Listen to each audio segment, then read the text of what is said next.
অনেকে বলে থাকেন যে আসলে কোন কন্ডোমটাতে বেশি স্বাচ্ছন্দ্য বোধ বা বেশি যৌন তৃপ্তি পাওয়া যাবে। মূলত আপনার রেগুলার যে কন্ডোমগুলো রয়েছে এই কন্ডোমগুলো যদি ব্যবহার করে থাকেন এটা আসলে প্রতিনিয়ত ব্যবহারের জন্য সবচেয়ে ভালো। তবে আপনি চাইলে আপনার পছন্দ অনুযায়ী ফ্লেভারড কন্ডোম বা কালার্ড কন্ডোম ব্যবহার করতে পারেন।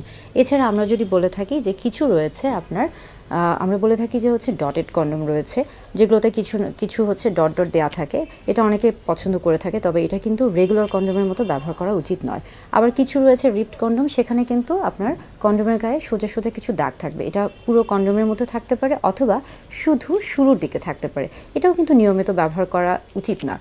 অর্থাৎ রেগুলার কন্ডোমটাই কিন্তু সবচেয়ে বেশি ভালো। এবং এটা কিন্তু দেখা যাচ্ছে যে আপনি যখন রেগুলার কন্ডোম ব্যবহার করবেন তখন কিন্তু আপনার স্বাভাবিকভাবে আসলে যৌন তৃপ্তি বা সুখটা কিন্তু নির্ভর করছে আপনার উপর। কিন্তু স্বাভাবিকভাবে আমরা বলে থাকি বা দেখা গেছে যে স্বাভাবিক বা রেগুলার যে কন্ডোম রয়েছে এটাতেই মূলত সবচেয়ে বেশি যৌন তৃপ্তি পাওয়া সম্ভব, বা এটাতেই সবচেয়ে বেশি মানুষ স্বাচ্ছন্দ্য বোধ করেন।